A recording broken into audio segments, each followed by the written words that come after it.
Bonjour à tous et bienvenue dans cette nouvelle vidéo. Aujourd'hui je voudrais vous montrer comment j'ai réussi à monter une optique Pentax pour 6x7, donc pour moyen format, sur un Nikon F100 24-36, on voit ça juste après le générique. Il y a quelques mois de cela, je me baladais à la foire de Chatou et je suis tombé sur un objectif Pentax prévu pour aller sur moyen format, le Pentax Super Takumar 105 mm f2.4. Je l'ai acquis à un très bon prix, autour des 135 €, tout en sachant pertinemment que je n'avais pas du tout de boîtier Pentax moyen format pour monter l'objectif dessus. L'objectif a donc attendu un moment sur mon étagère jusqu'à ce que je me penche sur les bagues d'adaptation. Initialement, j'aurais bien aimé le monter sur un de mes Mamiya, mais je n'ai trouvé aucune bague d'adaptation existante qui puisse me permettre de mettre l'objectif type Pentax sur une monture Mamiya. Néanmoins, quand j'ai fait mes recherches, je suis tombé sur le site de KNF Concept, donc KNF Concept si vous voulez le faire en anglais, et qui proposait une monture entre Pentax, les objectifs Pentax, et les montures classiques de chez Nikon. J'ai donc contacté la marque pour savoir s'ils accepteraient de m'envoyer leurs produits en échange d'un test vidéo sur cette chaîne, et ils ont accepté. Ils m'ont donc envoyé l'adaptateur et j'ai pu réaliser quelques pellicules tests pour vous donner mes impressions. Tout d'abord, la qualité de fabrication me paraît assez solide. L'ensemble est en métal et la finition est très propre. J'avais un petit peu peur d'avoir quelque chose d'un petit peu cheap en plastique qui tienne pas vraiment dans le temps, et je dois dire que j'avais tort sur ce point-là, j'ai été agréablement surpris par la solidité du produit et la qualité de finition. En plus d'être solide, la bague dispose de repères très utiles pour correctement emboîter l'objectif dans la bague. Globalement, le couplage de la bague à l'objectif est assez fluide. Maintenant, les premières fois, je vous invite quand même à bien regarder où sont les repères et à correctement vous aligner pour comprendre un petit peu comment s'emboîtent correctement les deux. Mais une fois que ça c'est fait, il n'y a pas vraiment de soucis et l'ensemble roule plutôt bien. Quant au couplage de la bague au boîtier sur la monture Nikon, il n'y a vraiment rien à dire, ça s'emboîte parfaitement, il n'y a aucun souci, franchement, c'est nickel de ce côté-là. Pour finir sur la bague en elle-même, sachez qu'elle dispose d'un pas de vis qui vous permet de fixer la bague directement sur un trépied, et c'est pas mal quand on connaît le poids de l'objectif. Et oui, puisque le 105 f2.4 est assez lourd, il pèse quasiment 600 grammes, et si on lui ajoute la bague, on peut monter à 750 grammes, donc ça veut dire que la bague fait à peu près 150 grammes, ça va encore. Mais le problème et la conséquence de ça, c'est que mon Nikon, il n'avait pas d'autre choix que de pencher vers l'avant, parce que le poids qu'il y avait entre l'objectif et la bague était beaucoup plus lourd que lui, et donc voilà, ça déséquilibre un petit peu l'ensemble, c'est un des points négatifs que j'ai trouvé à cet ensemble, objectif Pentax 105 mm f2.4, bague plus Nikon. À l'utilisation, la bague de mise au point est très fluide, mais par contre la mise au point n'est pas facile du tout. Oubliez les aides à la mise au point du type microprisme ou autofocus, encore pire, là vous n'avez rien du tout sur cette optique. Pareil, sachez aussi que vous ne pourrez pas utiliser les modes automatiques ou semi-automatiques, vous êtes contraint d'utiliser le mode manuel.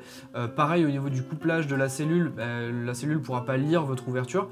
Donc là pour le coup vous êtes en tout manuel, utilisez une cellule extérieure par exemple ou un autre boîtier photo ou votre téléphone avec des applications, mais bref, voilà, vous n'avez pas autant d'automatisme quand vous montez ce genre d'optique sur le Nikon. Moi pour mon cas c'était un Nikon F100. Concernant les images, commençons par parler du flou que produit cet objectif. Il est assez élégant je trouve par rapport au flou que j'ai l'habitude de voir sur les optiques 50 mm classiques en argentique. Il est difficile à décrire, c'est pourquoi je préfère vous montrer des exemples d'images plus parlants. Comme tout téléobjectif, il impose d'être plus loin pour shooter, et je dois dire que ça m'a beaucoup perturbé, moi qui affectionne tant le 50 mm. Il a fallu que je perde ce réflexe de m'approcher de mes sujets et de laisser plus de distance entre eux et moi. Néanmoins, j'ai réussi à composer des images qui me plaisent, tant en portrait que dans d'autres types d'images.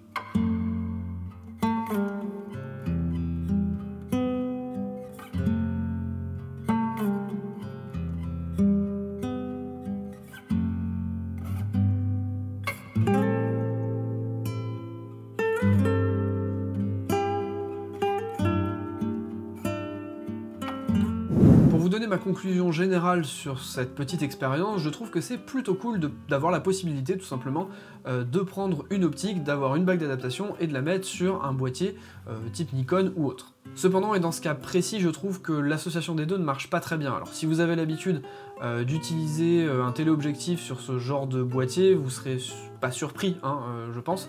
Mais par contre, moi qui ai l'habitude d'utiliser des focales plus standards type 50 mm, c'est vrai que j'ai l'habitude d'avoir des focales assez compactes.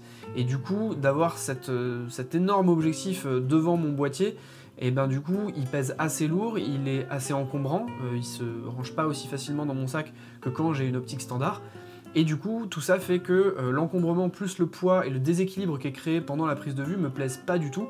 Donc voilà, je suis très mitigé sur ce combo que j'utiliserai probablement plus vraiment. Par contre, je tiens quand même à préciser que la bague en elle-même est très bien, elle fait très bien le boulot, elle est plutôt qualitative, et globalement pour le prix qui est affiché chez KNF, elle est vraiment intéressante si jamais vous avez envie de tester ce genre de combo. Personnellement, je pense que je vais garder cette optique bien au chaud en attendant d'avoir l'opportunité d'acheter un Pentax 6.7, un vrai, mais je pense que là, question budget, on va attendre un petit peu. Voilà, cette vidéo est maintenant terminée, j'espère qu'elle vous a plu. Je remercie également KF qui m'a permis de faire cette vidéo et qui m'a envoyé la bague pour que je teste l'association entre le Pentax et le Nikon. Sachez également qu'à mon initiative, j'ai demandé à KF de m'envoyer un de leurs modèles de trépied pour que je puisse le tester. Ça tombe bien parce qu'en plus, j'ai pas de trépied à titre personnel, mais je pensais aussi surtout que vous faire une vidéo en argentique de nuit, quand on pourra sortir de nuit après 18h, pourrait être sympa de vous faire sur la chaîne. Du coup, si jamais vous avez envie que je teste un trépied en conditions réelles et que je vous donne mon avis dessus dans le cadre d'une vidéo sur la photo de nuit en argentique par exemple, n'hésitez pas à me le faire savoir en commentaire. Comme d'habitude, n'hésitez pas à me suivre sur le compte capteur-argentique sur Instagram où je publie des petites news, des exclus, des photos, bref, tout un tas de contenus supplémentaires que je ne publie pas sur cette chaîne. J'ai également organisé un concours des 1000 abonnés qui s'est clôturé la semaine dernière et qui a plutôt bien marché. Les gagnants d'ailleurs devraient être en train de recevoir leurs différents lots. Vous pouvez également me retrouver sur le site www.capteur-argentique où je publie des articles sur la photo et les voyages, mais également où je publie mes différents projets que je propose à la vente et également de la formation. Comme d'habitude également, je remercie mes chers tipeurs qui financent cette chaîne et qui m'aident à développer cette chaîne financièrement. Si jamais ça vous dit et ça vous tente, n'hésitez pas à aller y faire un tour, le lien est dans la description et il y a plein de contreparties qui pourraient vous intéresser. Sur ce, moi je vous dis à la prochaine, salut!